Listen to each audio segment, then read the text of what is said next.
বাচ্চা দা ভাই, হাঙরের বাচ্চা অবশ্যই। এখানে দাঁত দেখে দিচ্ছি, হাঙরের দাঁত। বন্ধু যখন তোমার জন্মদিনে 40টা রসগোল্লা খেয়ে ফেলে, হাঙরের বাচ্চা। পিকনিকে গিয়ে যখন তোমার বন্ধুরা তোমার ভাগের সব মাংস খেয়ে ফেলে, হাঙরের বাচ্চা। তোমাকে যখন বলে লিক করতে কিন্তু তুমি ভুল করে একটু দাঁত শিখে ফেলো। হাঙরের বাচ্চা। By the way, video starting এ কিন্তু শুয়োরের বাচ্চাই বলেছিল ছেলেটা।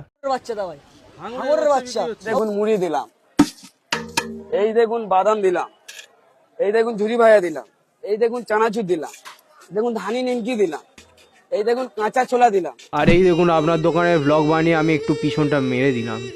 ভাই দিনকাল যা পড়ে যে লোকে সামান্যটুকু খাবার কিনতে গেলেও ভাই ব্লগ দেখে যাচ্ছে, তাও কোনো বড় রেস্টুরেন্ট হলে মানতাম। ভাই ভেলপুরি খাওয়ার জন্য লোকে ব্লগ দেখে ভেলপুরি কিনতে যাচ্ছে, তাও আবার দূর দূরান্ত থেকে। ঐতিহাসিক মুহূর্তের সাক্ষী থাকলাম আমরা রাজুদার দোকানে। আস্তে আস্তে ওনাদের গায়ে লেগে যায়।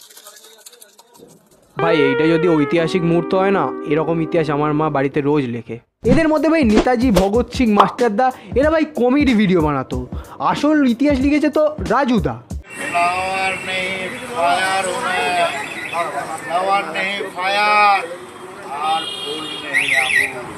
ভাই সকাল সকাল নেশা করে ফেলেছে, এটা স্বাভাবিক ভাই, কারণ কাকা হচ্ছে কন্ট্রোভার্সি ক্রিয়েটার। নেট দুনিয়াকে পরিচালনা করবো, আমি যেদিন বলবো নেমে যা, নেমে যাবে। হ্যাঁ, আমরা তো এবারে ফোনপে পরোটা বিক্রি করবো, তাই না?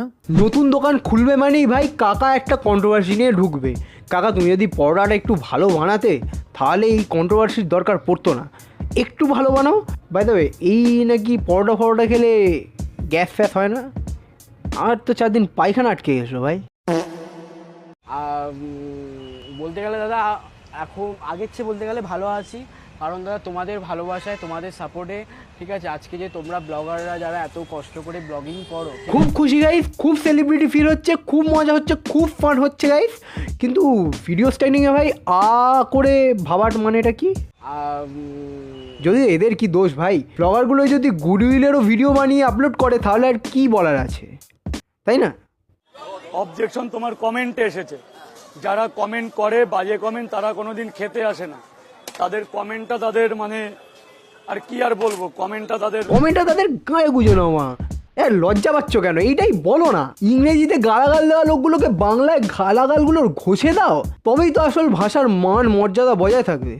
দুধ চা, লিকার চা তোমরা অনেকেই খেয়েছো, আশা করি ডিম দিয়ে চা কোনোদিনও খাওনি। খেতেও চাই না ভাই, বলে নাকি ডিম দিয়ে চা বানাচ্ছে। ভালো করে ফাটিয়ে হলুদ অংশটাকে গ্লাসের মধ্যে ভালো করে গুলিয়ে নিতে হবে। অন্যদিকে জল বসিয়ে তার সাথে অ্যাড করব চা পাতা আর চিনি। চাটা ফুটে গেলে ওই গুলে রাখা ডিমের মধ্যে চাটা দিয়ে দিলেই রেডি আমাদের ডিমের চা। বিষকে ফিনাইলের সাথে মিশিয়ে দিলে কিছুটা এইরকম দেখতে লাগে ভাই। দিন দিন ভাই খাবারগুলো পশ্চিমবঙ্গের উন্নয়নের মতো হচ্ছে ঠিকই, কিন্তু দেখার মতো তো হচ্ছে না। চলো আজকে ঘাস মাখা ট্রাই করা যাক। তাই আমি আর আমার বান্ধবী চলে গেছিলাম মাঠে ঘাস তুলতে। এক সময় বলেছিলাম গরু ঘাস খায়, এখন গরু ঘাস মাখা খায়। তোমরা বুঝতেই পারলে দারুণ খেতে ছিল। তোমরা কিন্তু অবশ্যই এইভাবে একবার ট্রাই করে দেখতে পারো এবং কমেন্টে জানাতে ভুলো না কিন্তু। ও গরুরা ঘাস মাখা খায়। Meanwhile, উফ বাবা, খেতে হেগে কি মজা বাবা। আমি আর আমার বান্ধবী চলে গেছিলাম মাঠে ঘাস তুলতে।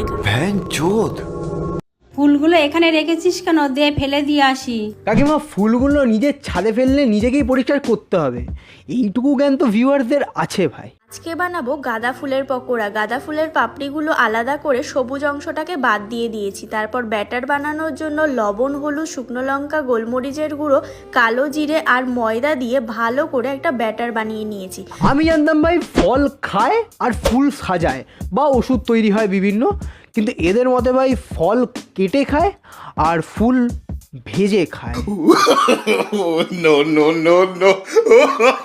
এই জলটা ফেলে না দিয়ে গ্লাসে ঢেলে নিয়ে প্রত্যেক দিন সকালবেলা খেলে আপনাদের যাদের ওজন বেড়ে গেছে সেই ওজন কমাতে সাহায্য করবে। আচ্ছা, তাহলে তো ভাই গাঁজা টানলেও মানুষের ওজন কমে যায় ভাই।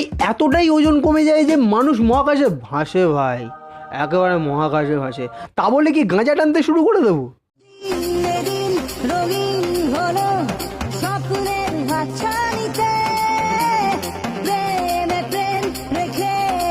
বয়স্ক লোকেরা সকাল সকাল মর্নিং ওয়াকে গিয়ে ভাই ভাবছে ভাই খুব সুন্দর নাচছে ভাই, হেভি ভিডিও হয়েছে ভাই, নাচ ফাচ হেভি ফাটিয়ে দিচ্ছে ভাই। কিন্তু ভাই তো বুঝতে পারছে না ভাই নাচের নামে পিটি করছে। আকাশে বহিছে প্রেম নয়নে লাগিল নেশা কারা যে ডাকিল পিছে বসন্ত এসে গেছে। এইটা কি ধরনের বসন্ত ভাই? এরকম বসন্ত আসতে হলে ভাই আসতে হবে না বসন্ত, তোমাকে বাড়ি পাঠিয়ে দেওয়া হচ্ছে, তুমি চলে যাও বাড়ি। ভাই দরকার নেই এরকম বসন্ত, একে তো ট্রিপল ক্যারি ভাই, তার উপরে হেলমেট পরে নেই, তার উপরে ভাই এই ছেলেটার কি কষ্ট ভাই, পেছনে ভাই ঘা মাখামাখি করছে আর সামনে सपना टूटा है तो दिल कभी जलता है हाथों ला दर्द हुआ कर चलता है। যাই হোক, ভিডিওটা ভালো লেগে থাকলে লাইক করো, শেয়ার করো, সাবস্ক্রাইব করো, আর সামনে দোল এসে গেছে, সবাই এনজয় করো, আর দেখা হচ্ছে নেক্সট ভিডিওতে। একটু দেরি হয়ে গেল ভিডিওটা বানাতে, তো আগের ভিডিওগুলো দেখো, আর এই ভিডিওটা একবার দেখে থাকলে বারবার দেখো, 4 বার দেখো, 10 বার দেখো, 1000 বার দেখো, বাট দেখো, আর বন্ধুদেরকে দেখাও, আর সাবস্ক্রাইব করতে বলো। Do subscribe. বাই। والعود دندن لي والطبل طبطبني طبطب طبطب طب طب طب طب طب طب طبني